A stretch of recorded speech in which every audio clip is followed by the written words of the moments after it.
In the Huddle was created to give student athletes, parents and coaches an inside look at the journey through US college sport and all that comes with it. The demands, the experiences, the excitement and the opportunities available to our student athletes from around the world. Study and Play USA facilitates a comprehensive, customised approach for student athletes and families for their whole journey, from their high school preparation years right through to US college graduation. Hello everyone, welcome back to another episode of In the Huddle. I'm your host, Claire, talent coordinator here at Study and Play USA. My guests today on the podcast are none other than Chris and Alexia Bates, our directors of Study and Play. Welcome to the podcast. Thanks, Claire. Excited. Great to be here. So I thought we would just dive in straight away to a topic that I think would be really interesting for a lot of listeners. When I first joined the company coming from the United States, I thought that generally companies around the world that do what we do at Study and Play help with scholarship and help with talking to coaches and teaching people how to communicate with coaches, how to get scholarship, and how to navigate all the different things that you need to navigate with talking about scholarship. However, when I joined the company, I realized, wow, Chris and Alexia actually do a ton of stuff that I had never even considered that you would need to do as an international company helping kids go to the United States. So something that I thought would be worth chatting about is the different things that you guys have done over the 20 years of Study and Play with ways that you've helped kids that our listeners may not know about. So one of the things I hear constantly is eligibility. Eligibility is something that I never really heard anything about in the United States growing up because everyone was pretty much eligible from the way that the school system is set up. So I don't remember anyone going to college and then being not allowed to play because they were ineligible. So can you guys talk a little bit about what eligibility means for people who've never heard that word before and why it's so important in this process? We're going to fight over this answer, I think, because we've got a lot to talk about. That's awesome. So firstly, thanks, Claire. I think it's a great idea and it's good to reflect, I suppose, on 20 years. But certainly those topics, we probably didn't realise ourselves that you had to do these types of things either. But the reality is you've got to do whatever is necessary to help these student athletes, A, get in and B, get into the right sort of college and be eligible, right? So yes, there's this great word of eligibility. Do you want to take the lead on this one, Alexia? What does the word eligibility mean in this context? Yeah, so eligibility, there's two forms of eligibility within, for the US pathway. So academic eligibility and athletic eligibility. I think what we're going to be focusing on a lot is going to be that academic eligibility and why there are hiccups along the way or why there are things that we have to help families work through is, like Claire said, as an American student athlete coming through high school, a lot of the times you're just eligible. But from an academic eligibility perspective, for an international, we're trying to translate our results or align what, we do in high school to the American system, in particular the NCAA, which is the largest governing body of collegiate sport in America. So, it comes down to two main things, which is a grade point average, so a GPA, which we'll refer to, and that is calculated across years 9 through to 12. So there's a minimum GPA requirement. But then, the main thing with eligibility for the NCAA is that 16 core course requirement that they're looking at, which, if we think of Australia, for example, is, there's every state is different, every subject, every school names subjects in different ways. So it's really, complex and can be quite tricky, a bit of a minefield, really. Yeah, I think what we've seen evolve over the years from when we first started is one thing I can probably say is that the American system, probably with the best intentions initially, was designed for Americans. But what's happened and changed so much through sport, really, more than anything, is this opportunity for internationals take up these options. And so with that becomes a whole bunch of complexity, whether you're coming from South Africa to the university in America, whether it's from Australia, New Zealand, Denmark, wherever.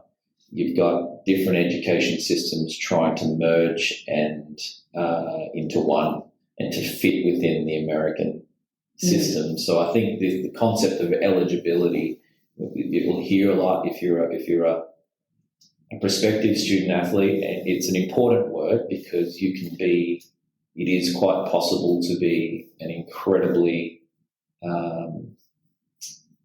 sought after athlete, but be ineligible academically if you're not planned and organised and if you're not aware of it. So the biggest thing I can say about eligibility really is for international students is you don't know what you don't know, and it is incredibly complex. And I think that's something we've taken on. We've had to really, because we've sort of become experts in the topic. You sort of have to if you want to do this job properly. And I think as well, Chris, you talked about being academically eligible, but for some people who are listening that don't understand quite what that means, I think it's important to clarify that not being academically eligible means that you can't play. So it's not just like you've gone to a high school in a different country and then you can't get into a university. We're talking about getting into a university, talking to a coach, getting recruited, getting your scholarship, and then going over, arriving, and then the NCAA saying you can't play, and you can't play for this amount of months or this amount of years because you haven't fulfilled the requirements. Yeah. So that's what we're talking about when we say academically eligible. I think it's also important to point out that this can also not apply to certain sports, which is important to know. Depending on the sport that you play, not every sport you need to be academically eligible for. So it's important to check. Anyone that's listening that is a high school student that wants to potentially go to the US, it's really important to check that you're eligible, and if you play a specific sport, to make sure that you're fulfilling the requirements of that sport. Absolutely. And further to that, sometimes when I'm talking to families early on about this academic eligibility, student might be a very good student, so say straight A's, and oh no, we're fine, our son or daughter is straight A's, but even then, that doesn't guarantee academic eligibility. So when you're looking at the two processes, admissions, so as a student being admitted into the college, and then as an athlete, you have your NCAA, the eligibility. And both operate in parallel. So you could be admitted to a university but not NCAA eligible. You could be NCAA eligible, so not get admission to a university. So they both don't really cross over, but they both need to be intact and in place for opportunity.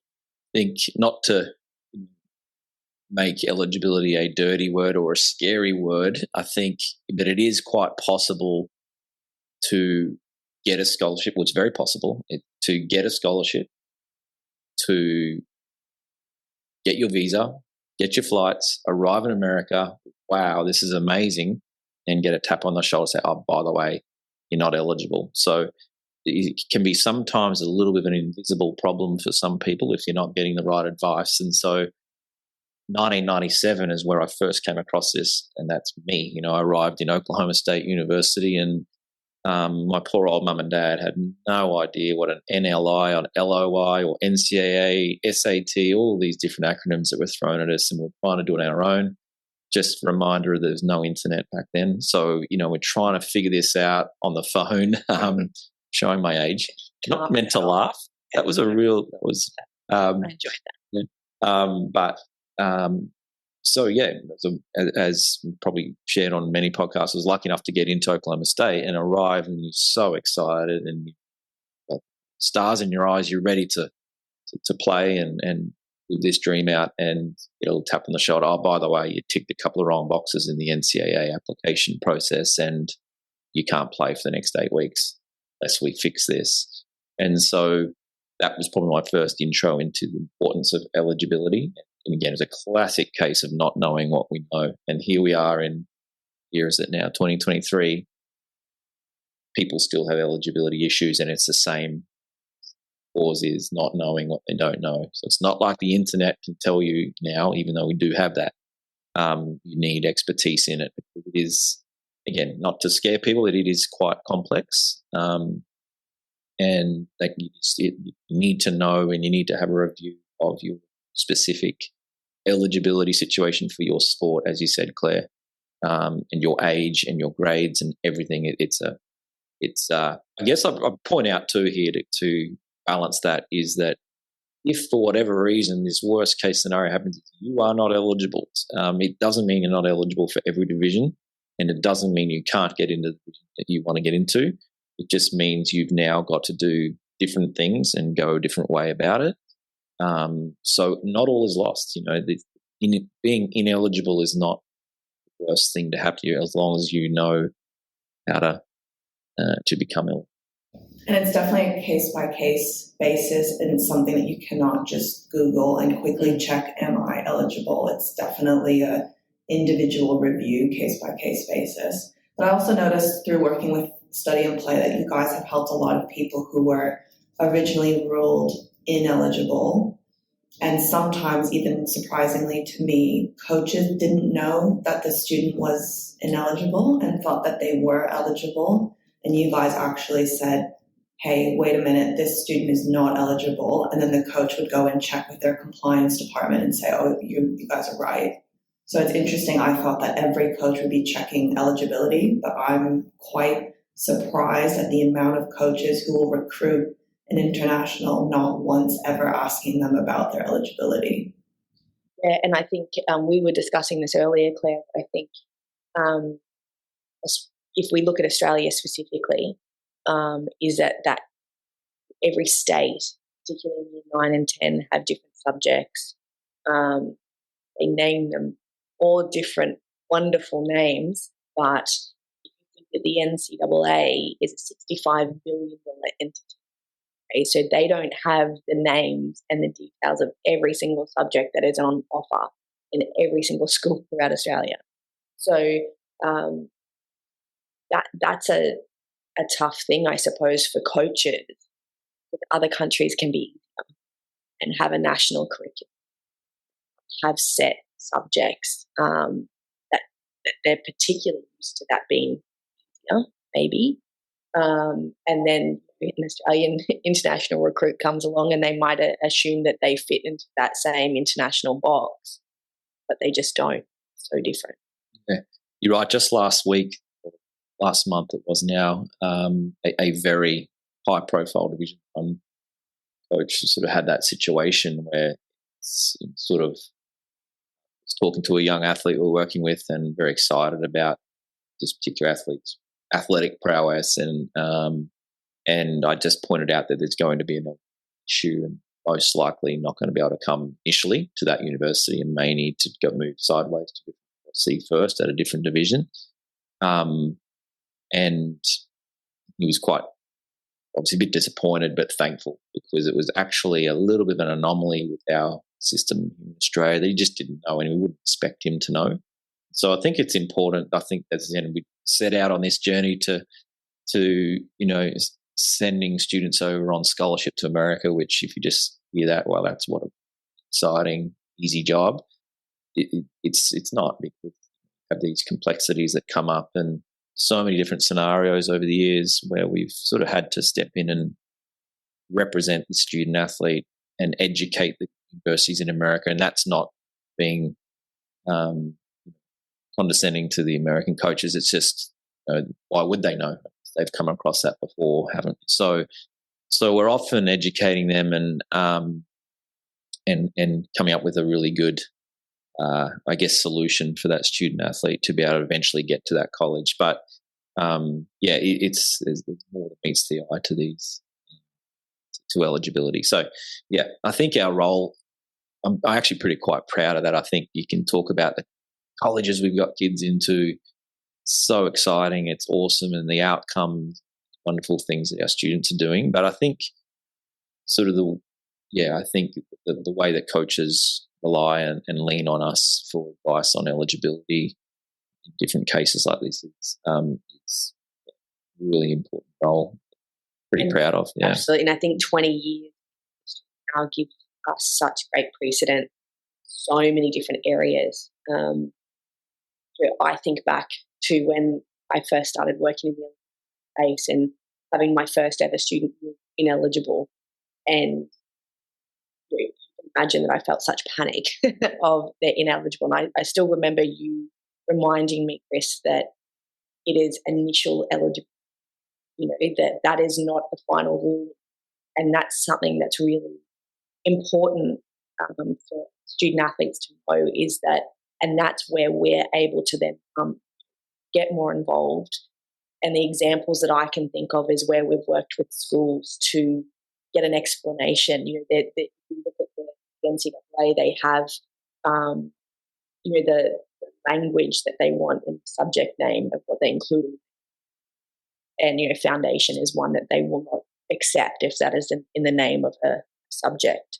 And because that implies that it's very basic entry level, and that just automatically defaults to we're not going to count it. Absolutely. So, yeah. They don't ask questions. I'll keep reverting back to the fact they're a $65 billion entity. We have to fit in with them. They don't ask questions. Yep. And so that can be scary to get that back and see that they haven't counted that.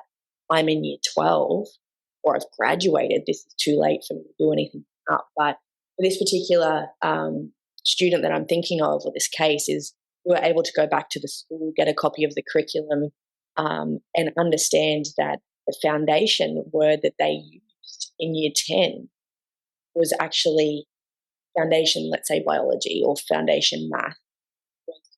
It was a foundation to lead into year 11 and 12. That's what it meant, not entry level.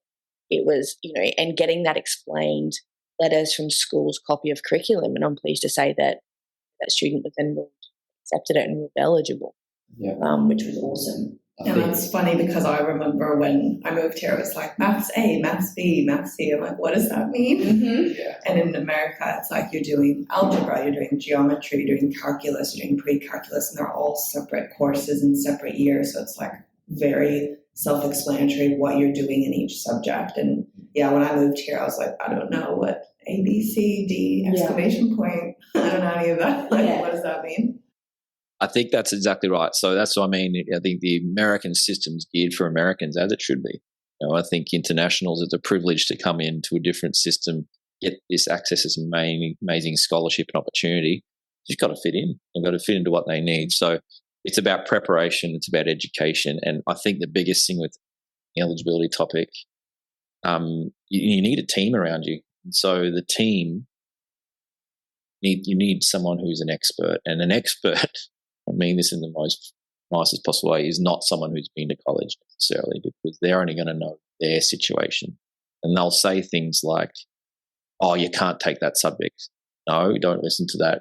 They couldn't take that subject because of their situation. So, or listening to, maybe relying on a coach in America. And again, coaches listening there, no disrespect. It's a very unique, different system here. But I will say the NCAA have been more receptive and open and more communicative than they ever have been. So NCAA, if you're listening, shout out. But it makes it so much easier, and we can represent. So in terms of a team, your team needs to be really the coach that's recruiting you is part of it. Experts in the industry, like I guess study and play, but also every university has a compliance officer. So between those three, there's a bit of translating, negotiating, representing of the student athlete. I guess the other team member is parents as well. Obviously, we're all in on it. And school, I have to say, is I for think sure. that I've given us a pat on the back, which I don't do often, which is a good thing. I'll do it here. Is that I think something we do really well as a team is working schools of our student athletes. So getting a relationship with them, helping them understand why this student needs this certain way. Because again, like the American system only understands the American system, our Australian school system, if we look at that, they're only working towards the Australian system. So again, they don't know what they don't know. And once we get on the phone to a school and are able to explain to them the difference between high school in America and Australia, translating results, and how simply just putting it in our format that we do here is not of benefit to the student, it's amazing the results that we get. And those results, so going back to talking about the grade point average or the GPA, something that I say to our families is that the two systems that we're taking from, or any system, and translating it into the American system it's not apples with apples, two entirely different systems. And we will often joke that our students' GPA will go up as they go through customs because you're in their system. You're going to naturally, majority of the time, get a better GPA within the American system. But, working with these schools to try and translate their results in a way to in turn maximize their GPA, that can be the opportunity that can give our student athletes huge. And by opportunity, I mean increased academic scholarship. The difference between a 3.0 and a 3.2 GPA could be $4,000, really. But then an opportunity from an admissions perspective of being able to have more choice because you're getting into more institutions as well. So that's why working with schools is really, really important. And I think we've talked a lot about eligibility in regards to a high school student going into college for the first time. But I know that Chris and I have had a lot of conversations off camera about people that are in the US that, for whatever reason, may decide that they want to come back for a break or want to have a year off or do junior college or even do like 6 months of junior college or do 2 years of NCAA and then decide that they might want to just chill for a bit. And it's very interesting that they don't seem to consider their eligibility as a result of the decisions that they might make in college.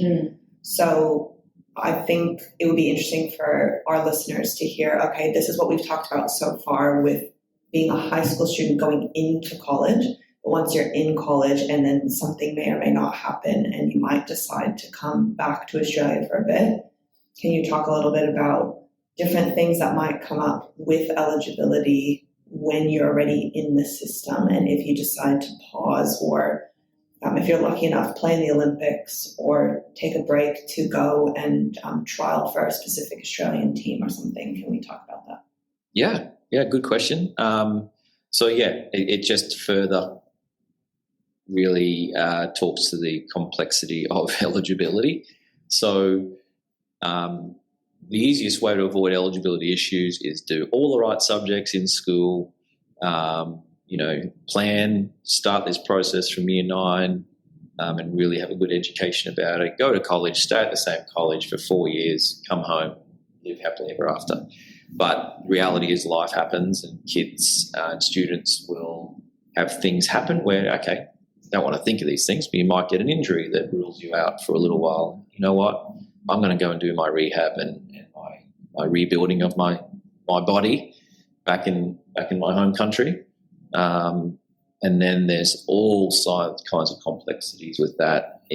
What if you start competing again in that country, or maybe while you're home, mum or dad or a friend says maybe just to keep you in the zone as a student, we should do some part-time study while you're home. And so any of those moves away from keeping on pace with that degree in America invites eligibility issues or rules. And so it just speaks to the complexity. Then you've got students who, for whatever reason, they outgrow a program athletically.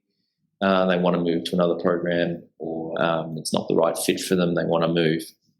That's okay. You can transfer. There's another podcast on transferring and that process. But transferring invites, again, eligibility rules into the equation. So a lot of people get very, very heavily focused on NCAA when we're talking eligibility, but there are, in a lot of sports, there's up to 8 divisions. Only 2 of them require these subjects that we were talking about earlier, by the way. So a lot of people get fixated on that. But yeah, moving in across an NCAA university, whether it's Division 1, 2, or 3, in between those divisions or across to another entity like NAI or junior college, or coming from a junior college to an NA or NCAA. Acronym overload here, listeners, sorry, but it's complex, and so it's not simple to just do those things. So any movement away from the boring, I'm going here for 4 years, well, it's not very boring, right? but boring from an eligibility point of view, it invites new things. Any delay of starting college and things like that, or any pause, like you said, without getting into too specific, because it is so complex. It's just, you just need to know that it's complex, I think, and every decision you make is you need to carefully consider before you make it and get advice, because we're talking about a $65 billion entity, but we're talking about tens of thousands of athletes. We're talking about one of the most elaborate sporting competitions in the world, probably the biggest, in my opinion. It's very complex, and that's why every institution has a compliance officer or a compliance team, for eligibility compliance with their athletes. They will have to have it because it is that complicated. And I think, however, not every coach will confer with the compliance officer, as we saw when you met with a person who had gone to America to do her visits, her official visits, where those schools didn't know that she wasn't eligible, and they were NCAA Division I schools where you need the 16 core courses. She wasn't eligible. She didn't know that she wasn't. The coaches didn't realize that she wasn't. She went over, did the official visits, got her visits paid for by the colleges, and then came back and was way, way, way short on her core courses. So that's the kind of stuff that I, as an American, am like, how has someone gone all the way from Australia to the United States on visits, visited the campuses, talked to the coaches, have had recruiting months with the coaches over the months of year 11, year 12, and realize that you're not eligible? Like, I don't understand how that happens. And I think that it's, if you think of it from a student perspective here or a family perspective, is that there can be an assumption of, well, I can do that with, I can take a gap year. I know that ATAR, I know this ATAR, therefore it's going to be this. When I'm working with families I'm working with, and we start the admissions process, I'm always reminding them that everything we know about how to get into a university in Australia, almost none of it relates to the US. So, and I can understand how students and families do just go through the process and assume that it's going to be similar, of what they're doing or what they're experiencing here, and applying it to the US system. So off camera, Alexia and I have had conversations about people that have inquired with Study and Play USA at various stages of their recruiting journey. Most of them, the examples that we're about to talk about, happen to be in year 12, which breaks my heart. Yeah. But we were chatting about a person who was going to the United States on visits, had just returned from the visits. They were official visits in year 12. They had been offered full scholarships, which is wonderful. So on paper, looks awesome. Yeah. And the reality was that they had substantially less core courses than they needed to. And it was not going to be possible for them to attend any of the universities that they had been offered, because it was Division I, and Division I, you need the 16 core courses. Yes. So I remember thinking, how has a coach and how has the compliance departments all kind of looked at each person coming over for visits? And this person was like, I think 8 or 9 core courses short. Yeah, significantly. Significantly. Yeah. which you may or may not have seen on the transcripts. And I know that coaches are super, super busy, and compliance departments have so much that goes on, and it's just constant movement. So I was just really surprised that a person who had not worked with any company, an Australian, had gone over, done this whole process, and then realized at the end of year 12, oh, I actually can't do this. So again, I thought as an American, that's not something that we ever had to deal with, really ever. Yeah. So can we talk a little bit about what kind of advice you gave them, and know how that made you feel, knowing that someone has really tried this on their own and then this has happened as a result? Yeah, it breaks my heart, because this young student had a huge amount of opportunity, and they had managed it themselves up until that point. And people ask me all the time, can I do this on my own? Yes. I can't sit here and tell any family that they can't do this on their own, but there are many risks as a part of that process, and things that you can almost get to the finish line and you think, yes, I've got these amazing opportunities, and I've come all the way here. And to then have that dream sort of put on hold, or that vision change slightly is tough. And I think that what can happen is, the line that we use all the time is that you don't know what you don't know. And the way that we move through the process in the pathway with families is it's a proven formula of all different parts of so many moving pieces to ensure the most successful outcome. With eligibility being a huge component that starts from early on. A lot of families now, because the pathway is getting so many more people know about it, so many more schools are learning that their students need to learn about this earlier for their subject selection. We're able to plan with families from year 8, year 9, which is really important. But I think what happens is that families can sometimes assume that what we can do here in Australia, we can just apply that and do that in the US, that the systems are very similar, so that, I can, if I'm not eligible this way, well, surely I can just do this, this, and this, and it'll be fine. Or, from an admissions perspective, I can have a year off, or I can not go into here, or accept my offer in the US and defer. And, there's all these things that we can do here, and the systems, they're entirely different. And families, when I'm taking them through an admissions process, the first thing I always lead with is everything that you know about getting into university in Australia, almost none of it is relevant. And I think that those phone calls, getting back to that phone call, it's tough, because with the right advice earlier, it can be avoided. But it's just for families, it's about, as soon as you're interested, as soon as you think you might be interested, start asking some questions, reach out, get a review. And, for this young student, we were able to get some really expert advice there to be able to still give her an opportunity, albeit a little bit different to what she had initially thought, but in the long term, still getting a really great outcome. And also talking about the potential different routes that she could take later, not necessarily throwing in the towel, which I think is important to note.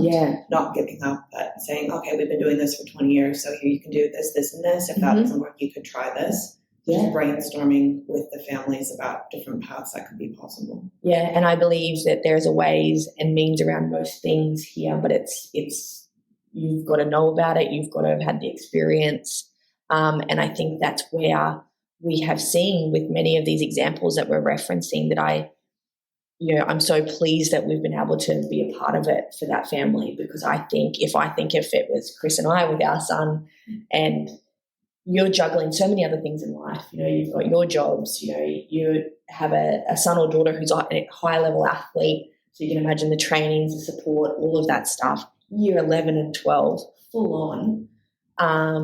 And then all of this stuff, if that happens, goodness, wouldn't it be too hard? I'm out. This is just, and there's been so many cases where I think I would expect a family to feel that way, but we're able to reassure, put a plan in place, work with the school, work with the compliance officer, work with the coach, bring everyone together, right? How do we do this? Okay, well, we can say we've experienced this before and we've tried this. Great. I love this part of it, that the strategy and we need a solution, and how, based on our experience, what can we pull from, what can we do here to make this work for this young student and their family. Yeah, it's right. 20 years been doing it, and we're still learning because because it is so complex. There's always new scenarios, and so you condense that down into you, your family, one opportunity, want to nail it. You're trying to work out 20 years of knowledge yourself in 3 months in some cases, and by the time you learn it, your daughter or son's over there not competing. I wish we'd have known this. So it's avoidable, and it's a little bit heartbreaking. So it's just it's not worth it. I think I'm quite passionate about it because there's only really one way to do this right. And again, the prize is so awesome. Wow, we don't want to get this wrong. And so it's worth investing in the right advice. And unfortunately, I'm living proof of it, that I was able to have a 4-year experience minus 8 weeks at the start. I was ineligible, but amazing 4-year opportunity. Did it on my own. It is possible, as you said, but there is so much that can go wrong. And the unfortunate thing is, if you're doing it on your own, who are you guided by? You're sort of guided by the coaches recruiting you who are fundamentally biased towards getting you to their university. They're not an independent person advising you. And some coaches, I think, to your question as well, Claire, can get so excited about a particular athlete. Their job is to recruit. Wow, you fit the bill. You're the type of person we like. You're the type of athlete we like. And sometimes they're leaving the academic side, maybe, to chance, and, it can lead to these situations. And I think how avoidable, and so I think that's a really important role that I'm pretty proud of that we played. But again, when we set out on doing this, we didn't realise how important this was going to be. But that's our learning, and I guess what we're trying to do is help people learn that before they start the process on their own again. So, good question. And something that I think about is the experience I had of buying a house. And it kind of reminded me a bit of this pathway with having someone to help you along the way with different tricky bits. And I mention this because I'm in a de facto relationship with my boyfriend, but we're not married. And if I'm a first-time homeowner and he's a first-time homeowner, there's all these different things that are at play, and there's different ways that the buying process can go. And we had support from someone that we employed to help us with the process, because originally we were kind of just hoping for the best, that it would all work out. And then we both were working a lot. So we were like, okay, we need someone to help us. Yeah. This person helped us and said, okay, if you buy a house in the next 6 weeks, then you can get first-time homeowners down the track this way. Okay, you're an Australian citizen as well, but you're de facto, okay, with your income, you're over a certain amount. Like, there's all these different things that come to play. And that reminded me a lot of the US pathway of people that have never done it before. So they don't know what they don't know. And I thought I could just get my own house down the track being not married, but no, that's not the case. And I didn't know that. There's all these different rules that come into it, just like the US pathway of what you don't know what you don't know. You don't know what you don't know, and you're doing it once. work with an expert who does it every day, who can save you money long term by doing that. That's the irony of it. Pay money to save money, and I think that's a really important. I'm unashamed comment that I make about it. I think it's so important to do this right. I mean, it's not like you're weighing up whether or not to buy a new refrigerator. Like, here, this is your most prized possession. Going to the other side of the country to live and compete, you want to get it right. You've got one opportunity to do it, and there's only one really right way to do it, to be sure that you're not going to run into those issues. Yeah. I think we had spoken earlier about one, with our student athletes, thinking back, when Claire suggested this is a topic, which I'm so glad you did, but thinking about, the two athletes that we had going to the same uni, remember that? And the issues that two completely different students, two different set of scenarios, but we're working on it at the same time. And one was, the one that I referenced earlier about misinterpretation of the name of a subject. Yep. Something as simple as that takes a student who was eligible since day dot, when we did that first review. So that's the thing, that even with planning, there's still bumps in the road, there's still hiccups, not always, but sometimes, that families that have been through this process, that haven't had to experience it, don't even know exist. So that was awesome. Being able to work with school, and and that was where the coach was saying to you, that they're eligible, and I remember you saying, I think you'll find they're not. And in the meantime, we'd been working on it and got all that sorted, fairly quickly in time for the student to depart. But then the other one was around, the grade point average and the interpretation of that. And what I love about admissions in America is that it's it's holistic, but there's a human element to it. Okay, I think if we think of the Australian system, we are ATAR, it's black and white. If you get this result, you're going to get into this university and study this course. Whereas in America, because you're not living on mum and dad's couch and then just going to classes every day and commuting, you're in campus, they're looking at you as a whole person. Their admissions process has that holistic view. But that human element is a double-edged sword in that, yes, it's great that they're looking at you as a whole person, but it's a human on the other end that is processing your individual application. There's no governing body, right? That it all goes through and it's all handled the same way and all your offers get spat out. No, it's all very individual.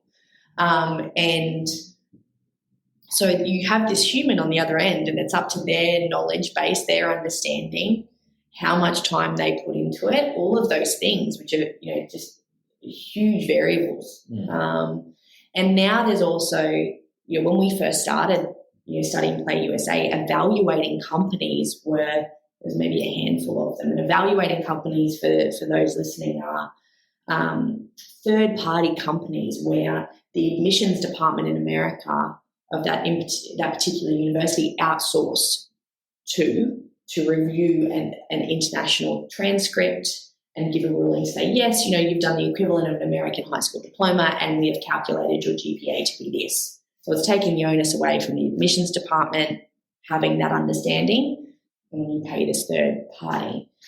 So that used to be something that we'd see once every 25, 50 students. Now it's every second student has to go through, and there's dozens and dozens and dozens of evaluating companies and no governing body. Some of which really have a good grasp on international education systems, and others that may not. Yeah. For those listening, what is a transcript? Okay, so a transcript is not a high school report. A transcript is essentially a one-page document that has all of your results summarized. Because if you look at reports, they're graphs, charts, comments. They're just looking for your pure result. And so pure letter grade. Yeah. Because the word result is not used in the US. It's always the word grade. And it's your letter grade. So when I moved here, I was like, what is the result? Is that like you tried really hard, but you got a B? I don't know what that means. Well, yeah. So with your pure grade on it. Okay. But then subjects can be weighted differently and should be weighted differently. If you're taking specialist math and getting a B, that shouldn't really be the same as an A in general, right? So, and again, specialist, general, as an American listening to that, they both sound special. They both sound like they're hard. Yeah. Yep. Yeah, but just different. And so they should, and definitely different. And so it's getting that across. And I think that and every evaluating company evaluates differently. We know some that only use year 12 results, others that are 9 through to 12, others that do rating, others that do not. And so this particular student that I'm thinking of is that we always calculate our student athletes' grade point average as an indication, but letting the student know that every admissions department is going to calculate it differently, but it should only be slightly different. It shouldn't be the difference between a 3.0 and a 3.5. Where's this? Just on a 4-point scale, right? Sorry. Yeah, we've got to. I know. Lots of translations. Yeah. Absolutely. Thank you. It's like when the first time we went to America. Same thing, translating me to the Americans and vice versa. But, the 4.0 being the best. So this young student, I think we calculated at about a 3.5. And the evaluating company came back with a 2.9. That's a huge discrepancy, huge. And didn't impact the student's ability to get into the university. They still met the minimum requirement. They met the minimum NCAA requirement. That's fine. But the difference between that 2.9 and their true academic level was a few $1,000s worth of scholarship, I think 5 in the end.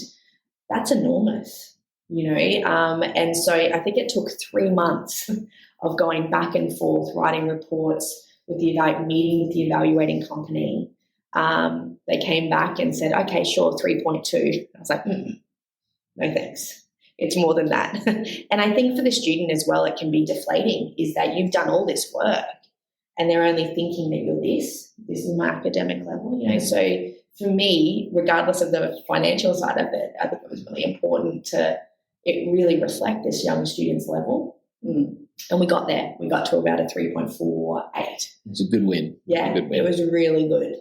And again, that's just another precedent for us to have under our belt of how to, because all of these new evaluating companies can pop up, and it's about how. But that is a good thing about the admissions process in America, is that you can go back to them, seek clarification, ask questions. Have you considered this? Did you know that this subject is harder? And provide proof of that, and then get it weighted. So I do like that, but a lot of people don't know that you can do that. Yeah, exactly. Comes back to not knowing what you don't know, and it just shows how you can get a team around you. The school plays critical. Massive. We can't do what we do without the support of the school.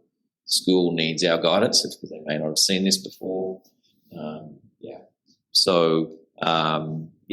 It's a really a good win when we can do that. I think shout out to you and our admissions experts that we have on our team.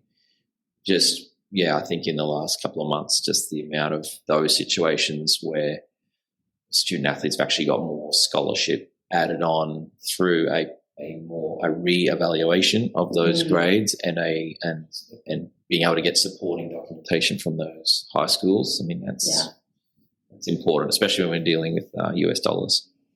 And I think it's been really cool to watch our admissions experts at Study and Play really be advocates for the students that we work with and really try and get them as much scholarship money as possible and increase their grades as much as possible as legally is allowed to. And we're just really advocating to try and get everyone the best results that they can. And I know that people who may try and do this on their own may be like, oh yeah, that's my grade point average. Okay, that's cool. Yeah. And we're like, no, you can get better than that by this, and this. Wow. Yeah. But thanks so much for joining us. It was great to hear all of the different things about eligibility. It's GPA and eligibility is not the most glamorous thing. No, it's not, is it? But it's important to talk about, and I think there's so much that goes on behind the scenes that people don't know that you guys do. So it's great to highlight that. Yeah, thanks, Claire. Thank you, Claire. It's been good fun.